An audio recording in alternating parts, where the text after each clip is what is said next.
Just kindly work on your device, Hanilane. Basin sa imong end ra guro wala kay audio.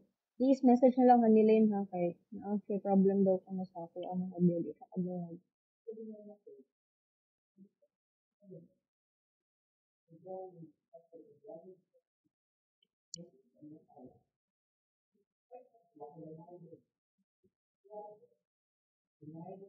Okay. So let us continue with what we discussed last week. We already discussed the strengths and weaknesses of quantitative research, as well as the types of quantitative research under experimental, no, and non-experimental. So we introduced first experimental research, which is, no, we already learned that there are two types of experimental research. We have the quasi and the true experimental research. Now, let me ask you, no, just a test of your comprehension sa kung ang i-discuss last time, no, pag Tuesday. Kung moingon ganita o through experimental research, ang ato abong participants randomized or non-random?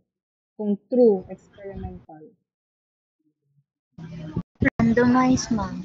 Randomized. Correct. Very good. Our participants are randomized. Kung moingon abi ko og quasi experimental research. Random, non-random. Non-random, ma'am. Correct, no, non-random. Kung moingon ganita og causal research. Kung sa man siya nga type of research, experimental or non-experimental. Causal research, like cause and effect relationship. Experimental or non-experimental. Cause and effect relationship. Experimental, guro, ma'am. Correct. Ma'am, sa ato. Correct. Very good, Hanilin. It is experimental. So, that's what we've learned, no? Si true experimental o si quasi-experimental, they're basically the same, no? Include na siya og manipulation of the independent variable so that it has an effect on the dependent variable, and it has a cause and effect relationship. So we can directly say that a certain, let's say,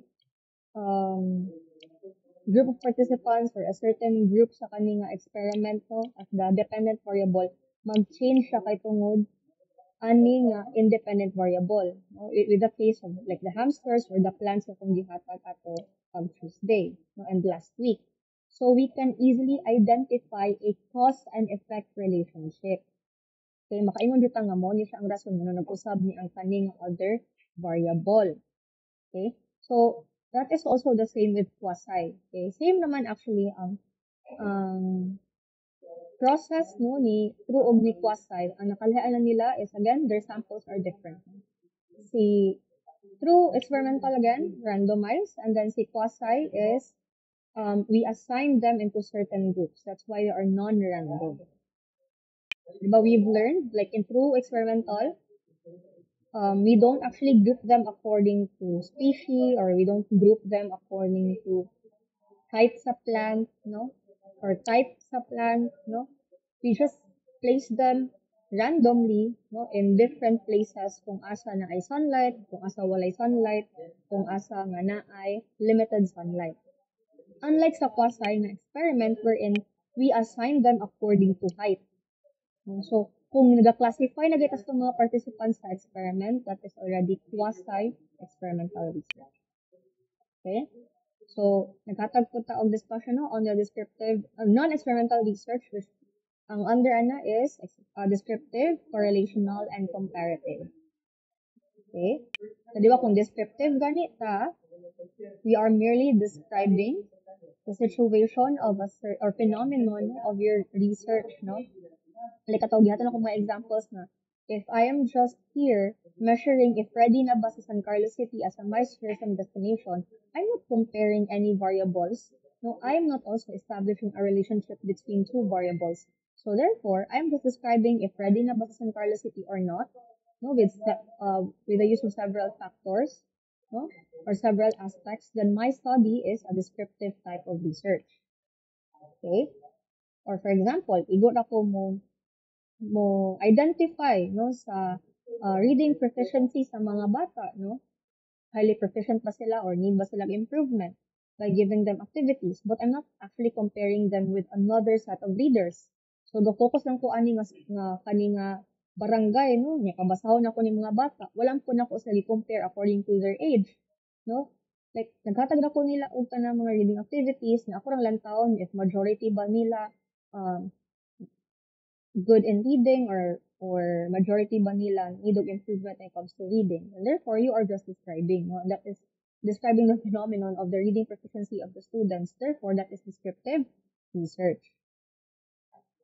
So, another example, no? To identify the factors that contribute to the spoilage of food, a survey is conducted to know about food spoilage.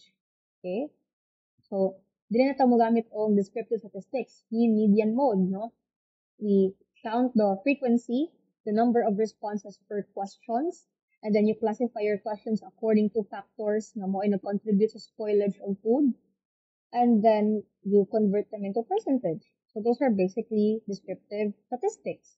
Kanya naman ta mag-inferential statistics if we establish a relationship, if we compare two variables, if it's under comparative research, no? Kadira naman ta mo establish a hypothesis like significant difference and significant relationship. Okay?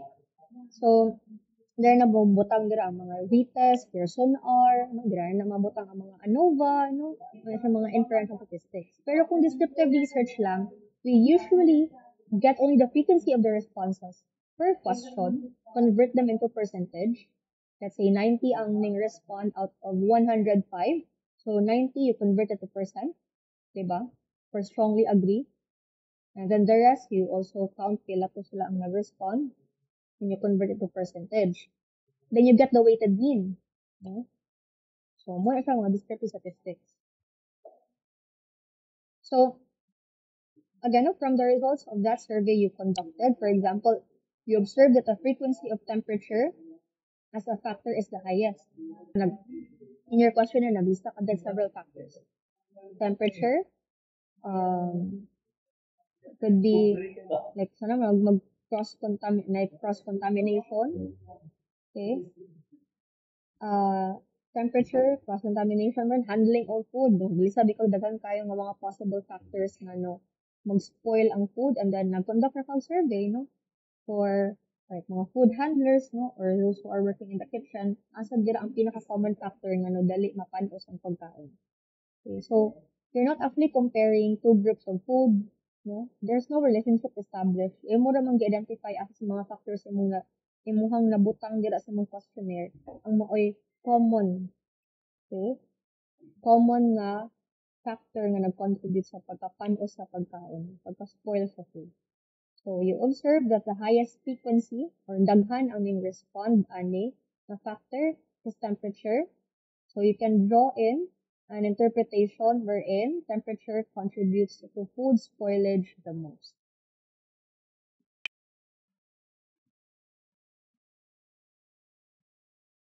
No, di mo siya matawag og correlation. Guys, time ko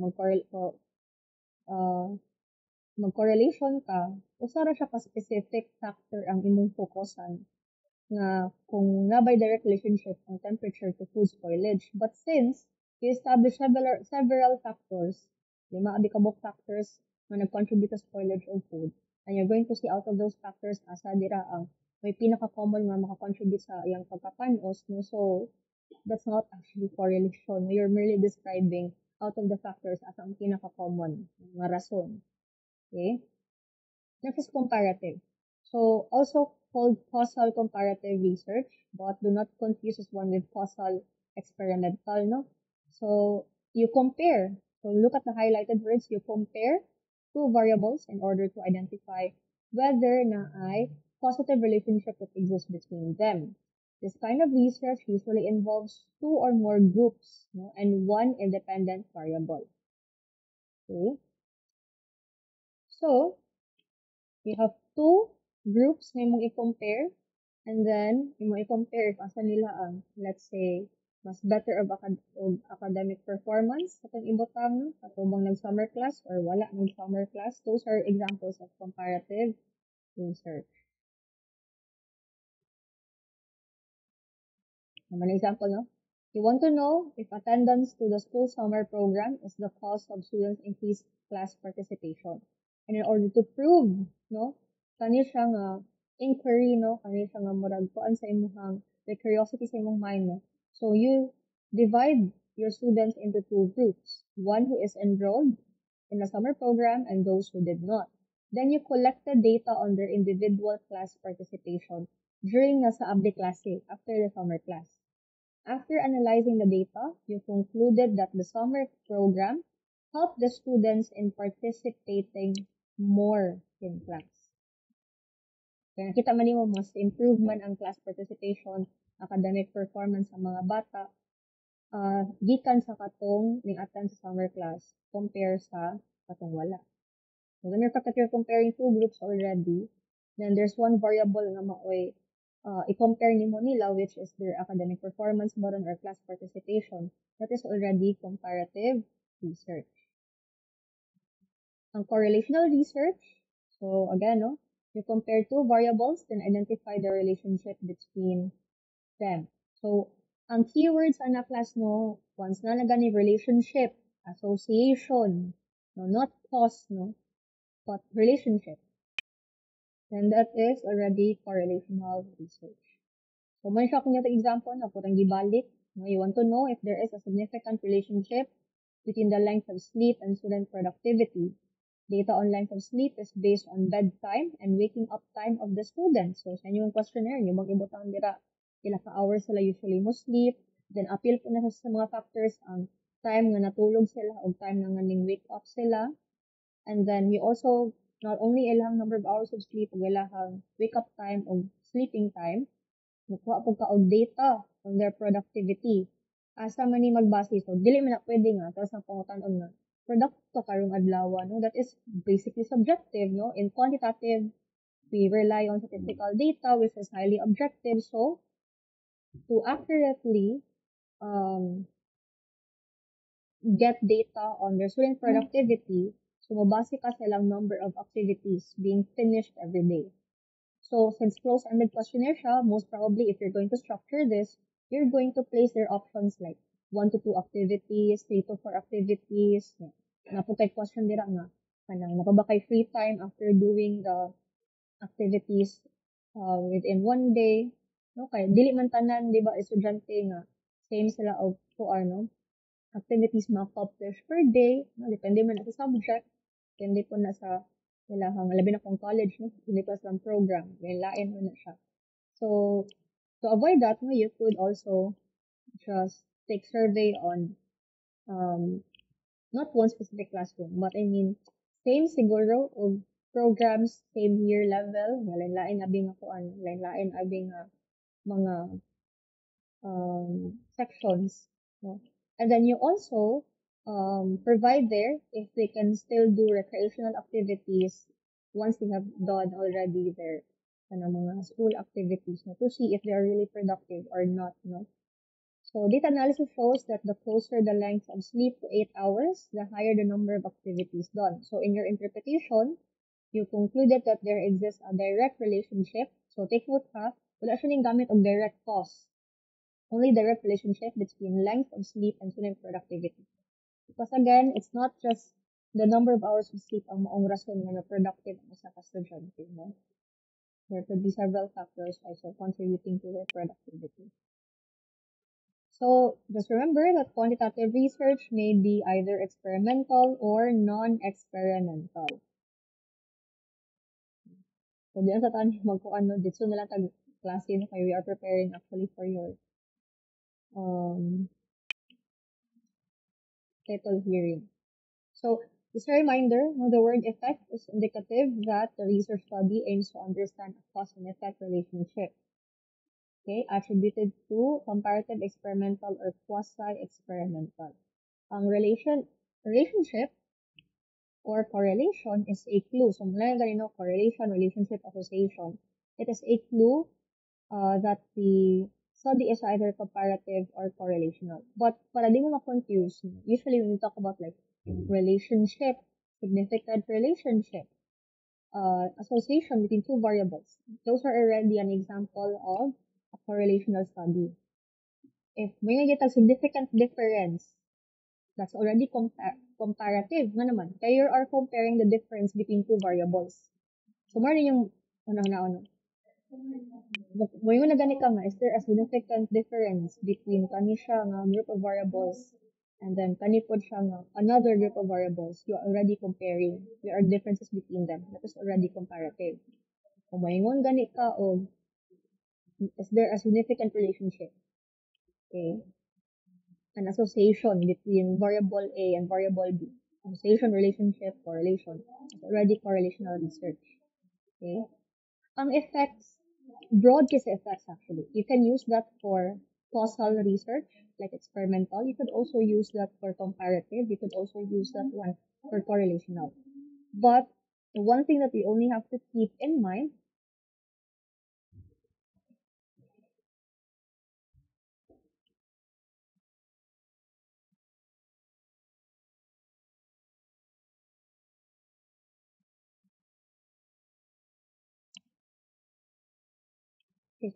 you have to keep in mind lang na basta gani mag-compare ka duha ka variables, comparative, ma-determine if there is a relationship existing, direct relationship existing between two variables that's correlation. Okay, mara siya na. And again, you have to be mindful that we do not have to use the word impact. Impact is for long-term research. Like for example, unsay impact, kaning a program, kaning a community. And when we talk about impact, it has to last for at least 3 to 5 years for us to see if there is a significant impact. So kung short term man lang, especially given that you're only given a year no, to finish your research paper, you go with effects.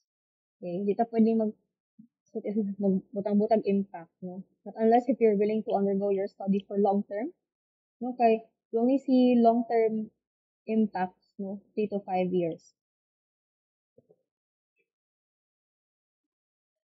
So, kato daing mga kuan ninyo no, mga research titles may impact, easy lang kay effects. Okay. So I would like to ask one of you, if you can still remember, I'm going to ask Kelsey if you can remember the types of experimental research.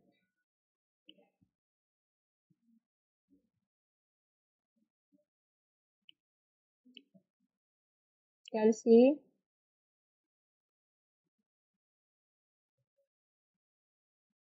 I'm going to ask Jessa. What are the types of experimental research lani? True experimental o quasi-experimental, ma'am. Correct. Now I'm going to ask sa mga wala ni agin ako research pag senior high. No? I will like to ask Joy if what are the 3 non-experimental quantitative research?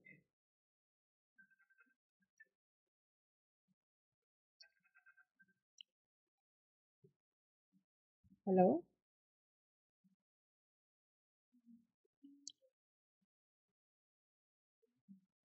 Joy?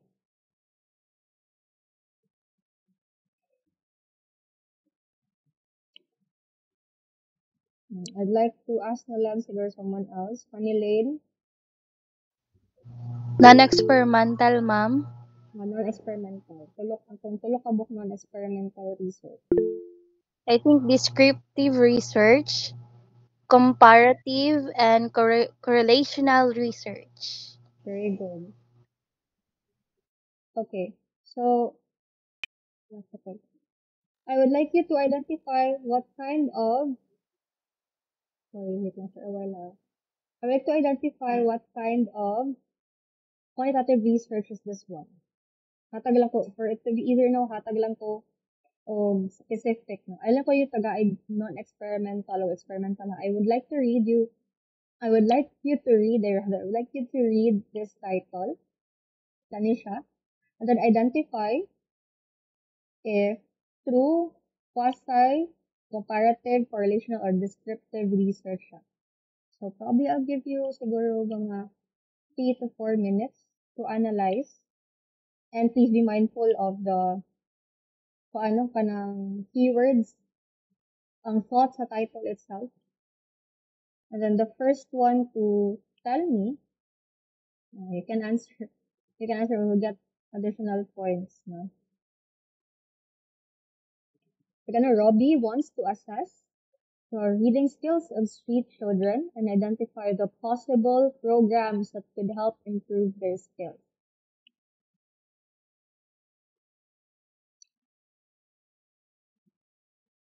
Magkano din ka, after mag-comprehension ka, i-comprehend ang kaning title, kaning scenario di ay topic, not title.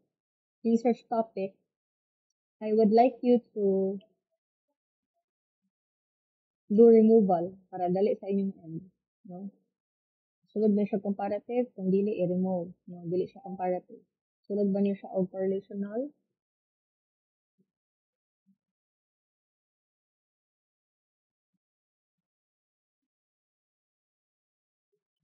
You can raise your hand if you know. Yes, sir, I wasn't able to see. Kinsa to? You can unmute your microphone.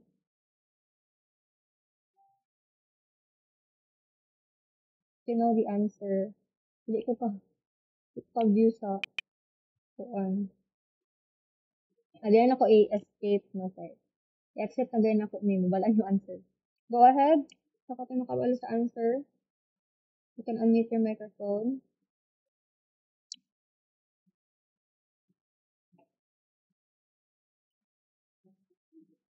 Hello?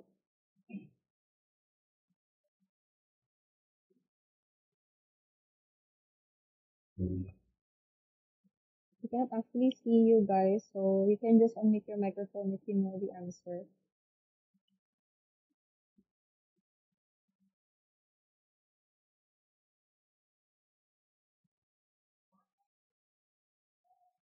Wala, Jod. Oh, I'll call someone. Arisa. Can you tell me if unsa ni mga kind of qualitative research based on the research topic?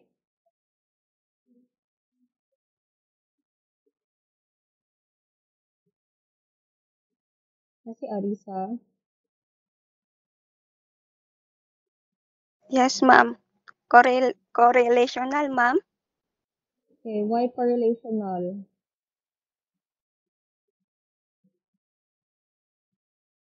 Justify your answer.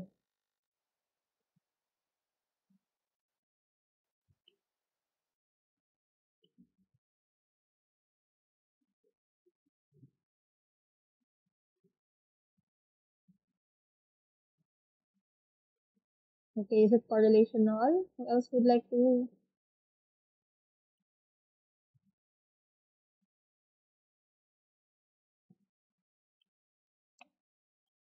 To give another answer?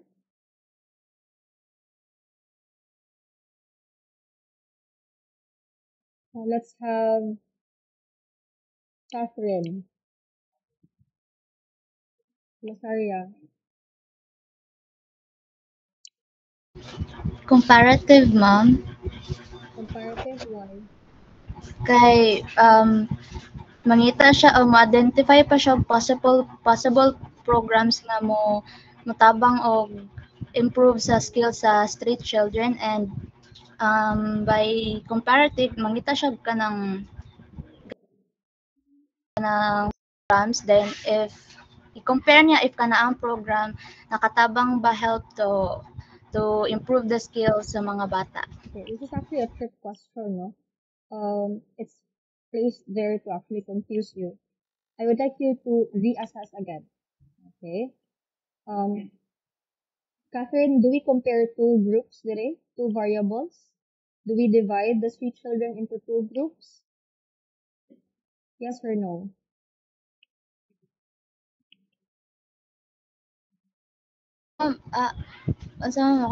Ma'am. Okay. Let's try to reassess again, no? Because there are parts in this research topic that is meant to confuse you. Now, let us try to recall. When you talk about comparative to, makita ba mo sa topic ba na ato bang gitunga ang mga children or street children into two groups and compare their reading skills? Yes or no?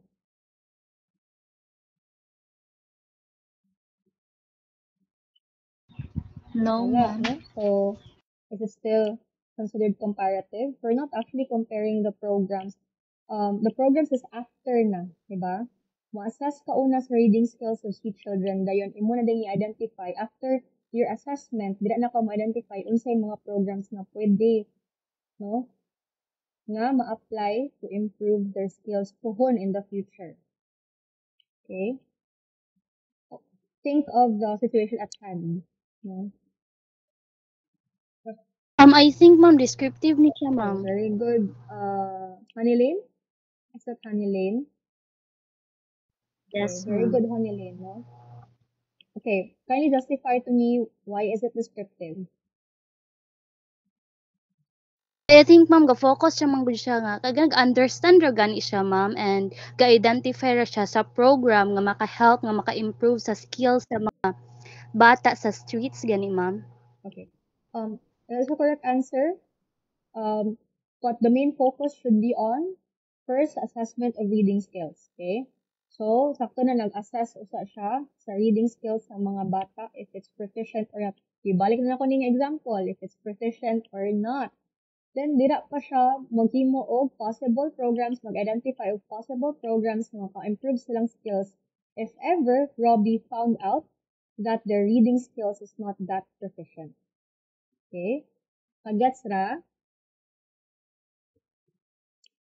Yes, ma'am. Okay. But actually, no, correct ang answer ni Hanilene. But good job still, no, sa tanan, no, because you are actually analyzing the research topic thoroughly. And that is what I want you to do with your own research titles. I want you to identify if you're conducting comparative, correlational, or descriptive research sa mga research titles na yung present pag last meeting. Okay. So this is just a wrap up, no, with our uh, 3 meetings, no, of discussion. So we need to remember that quantitative research deals with numerical values and how they can describe a phenomenon or infer a relationship. Characteristics of quantitative research, let us remember that there are 4. We have controllability, generalizability, objectivity, and replicability. So quantitative research tests hypotheses which are based on variables. So that's why variables are very important because these are actually either things or situations na ato ang i-measure sa study. Now, our variables could either be independent or dependent, but there are actually a lot of different variables. We also have control variables, constant variables, intervening variables nga lain-lain pod sila og function, lain-lain pod sila og role throughout the research process. But the most common usually is the independent or the dependent variable. So again, katong mga answer kanina, no? We have different quantitative research, no? We have true experimental, we have quasi-experimental, under-experimental research, and descriptive, comparative, and correlational under non-experimental research. And that is it, no? We are actually done. So here's just the references, no? We are now going to proceed with, before the proceed, do you have any questions, things that you would like to clarify?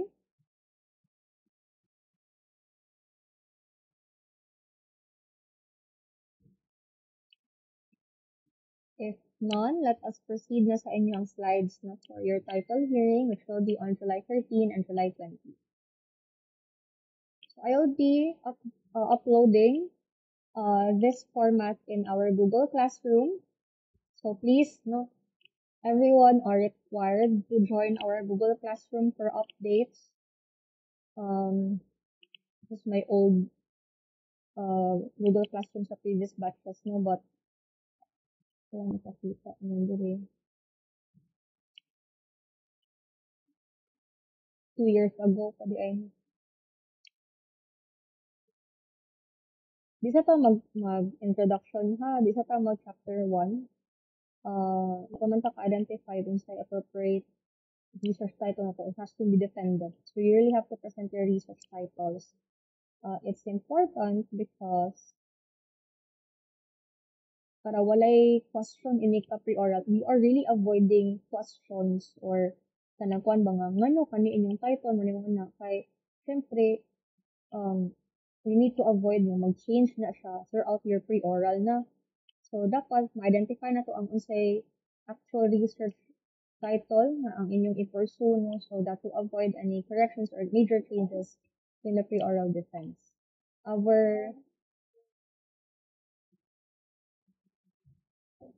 Ang atuang kuan most probably by October or September last week mo na niya siya ang ato schedule for pre-oral defense. Hopefully by December makakuha na po siya.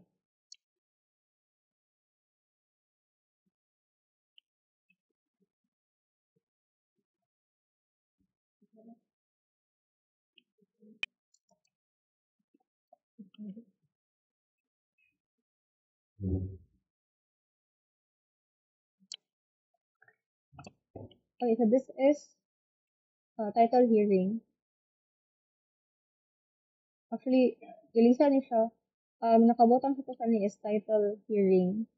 And then, butang yung mga names sa inyong mga members. Hindi siya mao.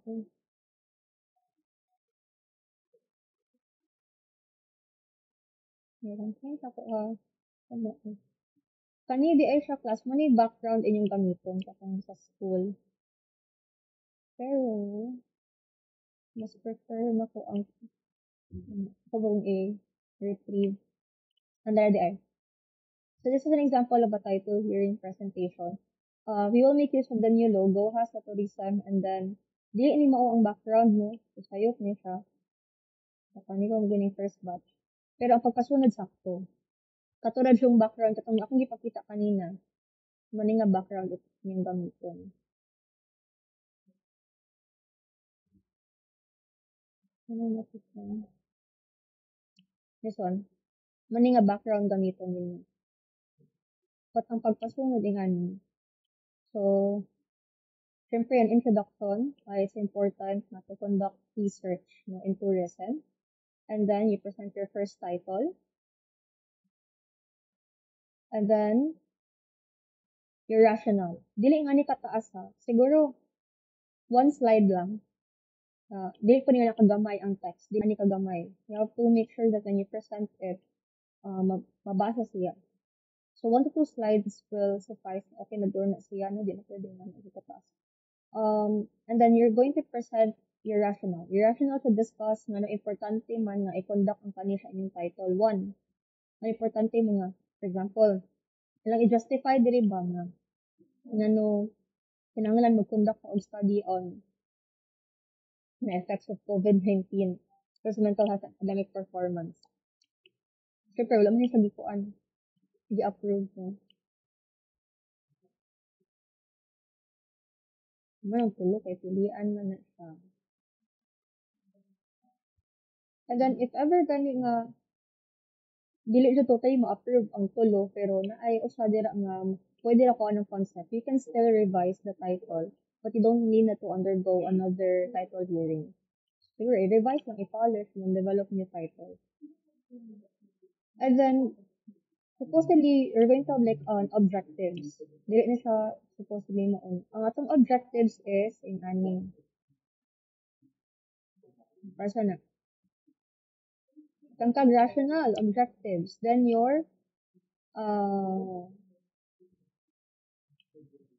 statement of the problem.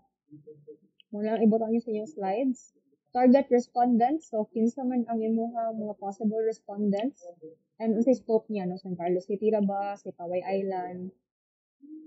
Purpose of conducting the study, which is basically your rationale. Okay? Sample na ni ha. Kanisa, kan title abi nimo. Dayon, kanina po siya ang inyong rationale. Masag introduction or reason na ano kinahanglan i-conduct niyo siyang study. Provide 3 problems. Masag statement of the problem ninyo. Purpose. Wala gani ang ano. Kabutangan po dapat ang target respondents. So, wala nakabutang dali. Target respondents and scope. Kinsay mo mga possible respondents and asa siya nga area ninyo i-conduct ang study. Same goes with the third title. So this is the third title, provide objectives, statement of the problem, then your target respondents, and purpose conducting the study. Don't worry, I will send you the sample. But kani siya dapat naka-PowerPoint. Nakabutang siya. Sorry. Nakabutang siya diri. It should be placed in this PowerPoint. Okay, and then we are going to change this sa Santa Rita and then the tourism lang nga logo. Then you're going to place your title hearing BSTN 4. So, yung ani siyang background, ito ang gamiton ha. Siguro, ilisa lang gawin ako ang bago pag yung background. So, nakaraan mo kayo nyo. Ito yung new na picture sa school. Basta ang content should be like this one. Kada slide, provide mo kada title of objectives, rationals, statement of the problem, tulo kabuo, target respondents, and then purpose. So, nakasabot ra,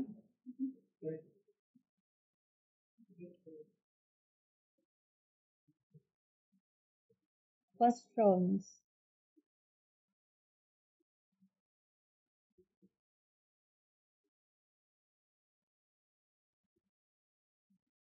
Now, those samples will be uploaded in our Google Classroom. You can start working on it right now. You can do brainstorming so that by July, humana siya. I'm expecting, since already June 20, I'm expecting by first week of July, humana mo. Pero mga July, wait lang, check ako ang calendar.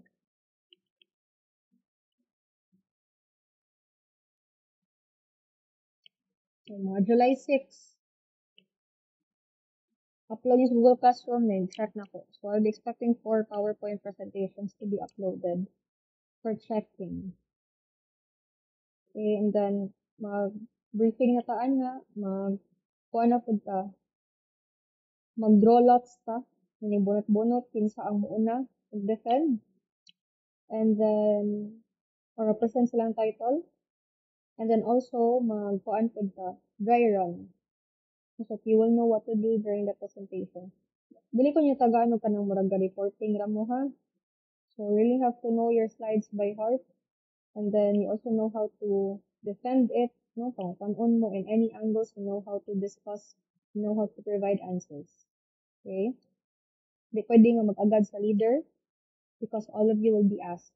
Most especially sa pre-oral, kamuli pa nan. So, Dr. Iwato, raba, nga pang external panelist kami no art. Mga na, jud mo siya. No? Pagsa-tagsa. Labi na if dili maayo pagka-plaster sa inyong presentation. Questions before you dismiss? I have a class after sa inyo ha. Ma'am, excuse me, ma'am. Go ahead. Nai ka ng mga classmate